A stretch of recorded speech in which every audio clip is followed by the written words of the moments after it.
Straight cut bottom നമ്മൾ കുറച്ച് ദിവസം മുന്നേ കൊണ്ടുവന്നായിരുന്നു. ഇതിപ്പോൾ വന്നിരിക്കുന്നതെന്ന് പറഞ്ഞാൽ സ്ട്രേറ്റ് കട്ട് ബോട്ടത്തിൽ പോട്ട്ലി ബട്ടൺ ഡീറ്റെയിലിംഗ് ഉള്ള കുറച്ച് പാൻസ് ആണ് കേട്ടോ. ബോട്ടംസ് നമുക്ക് കുർത്തീസിൻ്റെ കൂടെ ഒക്കെ വെയർ ചെയ്യാൻ പറ്റുന്ന ടൈപ്പിലെ ബോട്ടംസ് ആണ് വന്നിരിക്കുന്നത്. ഇത് പ്രീമിയം ലൈക്ര ഫാബ്രിക്കിലാണ് വന്നിട്ടുള്ളത്.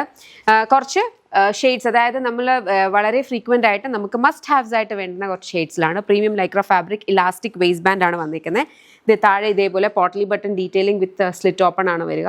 സ്ട്രേറ്റ് കട്ട് ബോട്ടം ആണ്. 2 സൈഡ് പോക്കറ്റ്സ് വരുന്നുണ്ട്. അത്യാവശ്യം കട്ടിയുള്ള ഫാബ്രിക് ആണ് കേട്ടോ. വളരെ ലൈറ്റ് ആയിട്ടുള്ളൊരു ഫാബ്രിക് ഒന്നുമല്ല, അത്യാവശ്യം കട്ടിയുള്ള നല്ല അത്യാവശ്യം സ്ട്രെച്ചബിൾ ആയിട്ടുള്ള ലൈക്ര ഫാബ്രിക്കിലാണ് വന്നിരിക്കുന്നത്. പ്രൈസ് വരുന്നതെന്ന് പറഞ്ഞാൽ 549 ആണ്. കളേഴ്സ് നോക്കാം. ഫസ്റ്റ് വൺ വന്നിരിക്കുന്ന ഒരു പിങ്ക് ആണ്. നെക്സ്റ്റ് നമുക്ക് നല്ല ഭംഗിയുടെ ഒരു മസ്റ്റാർഡ്, ഒരു യെല്ലോ ഷെയ്ഡ് വരുന്നുണ്ട്. അടുത്തതൊരു ഗോൾഡൻ ബേജ് കളർ. നമുക്ക് പാർട്ടി വെയേഴ്സിനൊക്കെ യൂസ് ചെയ്യാനായിട്ട് ബെസ്റ്റാണ് ഈ ഒരു കൈൻഡ് ഓഫ് ഒരു ഗോൾഡൻ ബേജ് എന്ന് പറഞ്ഞു കഴിഞ്ഞാൽ. നെക്സ്റ്റ് വന്നേക്കുന്ന ഈ ഒരു കൈൻഡ് ഓഫ് ഒരു മിഡ് നൈറ്റ് ബ്ലൂ ഷെയ്ഡ് വരുന്നുണ്ട്. ബ്രൗൺ വരുന്നുണ്ട്. ഇതിനകത്തെല്ലാം തന്നെ നമുക്ക് മസ്റ്റ് ഹാവ്സ് ആയിട്ട് വേണ്ടുന്ന കളേഴ്സാണ് കേട്ടോ. ബ്ലാക്ക് ഞാൻ പറയേണ്ട ആവശ്യമില്ല, എല്ലാത്തിൻ്റെയും കൂടെ നമുക്ക് ട്രൈ ഔട്ട് ചെയ്യാവുന്ന കളറാണ്.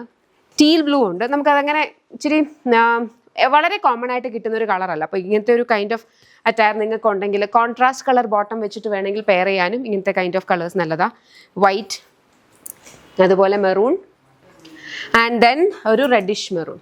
ഓക്കെ, അപ്പം ഇതിനകത്ത് ഏതെങ്കിലും നിങ്ങൾക്ക് ഇഷ്ടപ്പെട്ടിട്ടുണ്ടെങ്കിൽ വെബ്സൈറ്റ് അല്ലെങ്കിൽ ആപ്പിൽ ഓർഡേഴ്സ് പ്ലേസ് ചെയ്യാം. ഇതെല്ലാം 3 വർക്കിംഗ് ഡേയ്സിലാണ് ഡിസ്പാച്ച് വരിക. പ്രൈസ് വന്നിരിക്കുന്നതെന്ന് പറഞ്ഞാൽ 549. ഏതെങ്കിലും ഒരു ബോട്ടം ഏതെങ്കിലും ഒരു കുർത്തിയായിട്ട് കറക്റ്റായിട്ട് മാച്ച് ആണെങ്കിൽ ഒന്നുകിൽ മോണോക്രോം ലുക്ക് നമുക്ക് പിടിക്കും, അതായത് സെയിം ടോണിൽ പിടിക്കാം. അതല്ല കുറച്ച് കോൺട്രാസ്റ്റ് ആയിട്ടാണെങ്കിൽ നേരെ ഓപ്പോസിറ്റ് ആയിട്ട് വരുന്നത്. അപ്പം നമ്മുടെ കളവിലിനകത്തൊക്കെ നേരെ ഓപ്പോസിറ്റ് വരുന്ന അല്ലെങ്കിൽ അതിൻ്റെ അഡ്ജസ്റ്റൻ കളർ ഇപ്പം ഇതിൻ്റെ കളറിൻ്റെ തൊട്ടിപ്പറ വരുന്നതൊക്കെ വെച്ചിട്ടാണെങ്കിൽ നിങ്ങൾക്ക് മാച്ച് ചെയ്ത് നോക്കാം. അതിൻ്റെ ഡീറ്റെയിൽസ് ഞാൻ വേറൊരു വീഡിയോയിൽ ചെയ്യാം കേട്ടോ. Thank you so much and take care.